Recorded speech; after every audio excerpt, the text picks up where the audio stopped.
Shalom, shalom, shalom, selamat siang, salam bahagia untuk kita semua. Kembali bersama sahabat Anda, Giovannius Wilson Parasah, dalam administrasi gereja baru dimensi yang kedua. Jadi kemarin kita sudah membahas administrasi gereja baru dimensi yang pertama. Nah, sekarang kita akan membahas administrasi gereja baru dimensi yang kedua. Dimensi kedua adalah dimensi kebijakan gereja. Ya, jadi bagaimana terbentuknya kebijakan gereja bagi jemaat? Ya. Nah, jadi sebelum itu kita masuk ke pengantar terlebih dahulu. Jadi seperti yang kita ketahui bahwa kebijakan gereja memiliki pengaruh yang sangat penting dalam pengambilan keputusan untuk kebutuhan jemaat. Untuk memproses sebuah kebutuhan yang benar dalam suatu permasalahan, jemaat tidak terlepas dari kebijakan gereja. Dimensi kebijakan yakni pengambilan keputusan tentang apa yang harus dikerjakan dan menerapkan prinsip manajemen untuk mengimplementasikan atau menerapkan kebijakan gereja. Sebenarnya kebijakan gereja perlu mulai memikirkan dan mengelola setiap kebijakan dengan baik. Mengapa demikian? Karena jikalau gereja memiliki suatu kebijakan yang baik dan benar, maka fungsi gereja sebagai tubuh Kristus akan berjalan dengan baik, sesuai dengan kehendak Tuhan.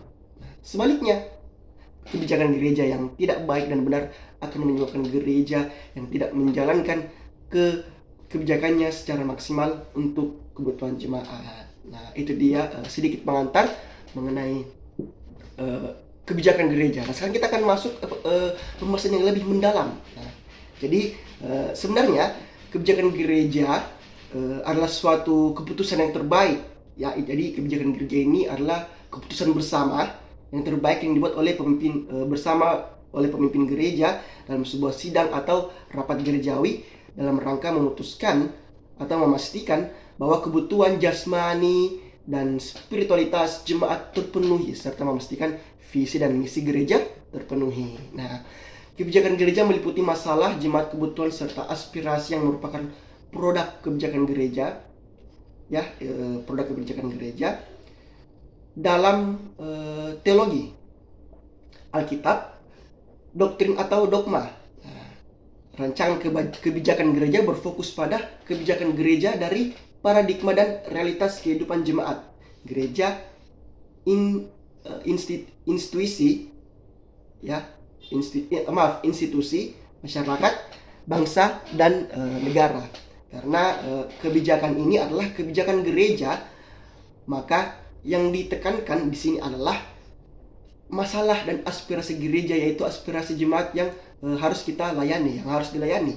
Dimensi kebijakan gereja sangat berperan dalam menekankan bentuk kesalahan untuk menghindarkan berbagai kesalahan yang dibutuhkan suatu pemikiran yang baik dan berpegang pada firman Tuhan bagi para pemimpin gereja untuk menjalankan kebijakan gereja yang ada, agar kebutuhan jemaat itu seperti tadi terpenuhi dengan baik. Ya, apa kata Alkitab mengenai ini? Nah, Alkitab memberikan prinsip yang menjadi pegangan utama bagi setiap pemimpin gereja dalam kebijakan gereja. Oleh sebab itu, segala kebijakan yang diputuskan oleh pemimpin gereja di sidang-sidang atau rapat-rapat gerejawi yang lainnya lah, seperti itu, dengan maksud memastikan serta menjadi support system untuk kebutuhan jemaat berkaitan dengan kebijakan gereja, situasi, kondisi jemaat, misi gereja, dan sejarah yang akan dicapai oleh pemimpin gereja berkaitan dengan iman. Karena kebijakan gereja tidak sama dengan kebijakan organisasi lainnya. Ya, tentu saja karena kebijakan gereja mengambil keputusan yang sama dan berpegang teguh pada Kristus, berpegang teguh pada ajaran-ajaran Alkitab, ajaran-ajaran teologi, dan ajaran-ajaran Kristus tentu saja. Ya.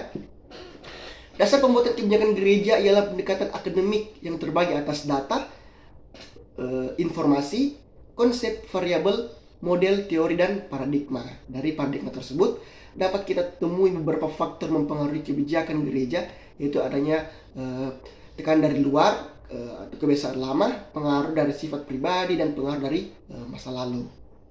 Ini adalah beberapa faktor yang berpengaruh besar dalam lingkungan gereja untuk kebutuhan jemaatnya. Nah, maka dari itu, agar menjadi pemimpin yang baik, harus berfokus pada misi gereja serta iman yang sehat. Ya, itu yang penting. Nah, maka kebijakan gereja menjadi jembatan atas saran untuk menghubungkan kebijakan tersebut sebagaimana itu adalah tanggung jawab pemimpin dalam kebutuhan jemaat, teman-teman ya. Oleh karena itu, kebijakan hanyalah alat, ya, hanyalah alat supaya gereja bisa melaksanakan misi yang dipercayakan Allah padanya. Dan kebijakan gereja bukan hal yang mudah. Jadi kebijakan gereja ini bukan hanya suatu keputusan yang semata-mata, tapi memang betul-betul demi kepentingan bersama, demi kepentingan jemaat. Jadi ini bukanlah hal yang mudah, ya. Jadi kebijakan gereja harus dipertanggungjawabkan di hadapan jemaat, terlebih di hadapan Tuhan. Jadi kesimpulan yang bisa kita tarik dari pembahasan kita adalah kebijakan gereja sangat diperlukan untuk sistematis atau tata kelola dalam jemaat agar semuanya teratur dalam menjadi gereja yang tetap berpegang pada Alkitab, Kristus, dan spiritual kekristenan. Itu dia dimensi kebijakan gereja pada video kali ini. Jangan lupa klik tombol like, subscribe, dan jangan lupa teman-teman, sahabat-sahabat meninggalkan kolom komentar di kolom chat. Jadi sampai jumpa di video berikutnya. Kita masih ada 4 kebijakan gereja, 4 dimensi kebijakan gereja. Jadi itu dia yang bisa saya sampaikan. Shalom, shalom, shalom, salam bahagia untuk kita semua. Selamat siang.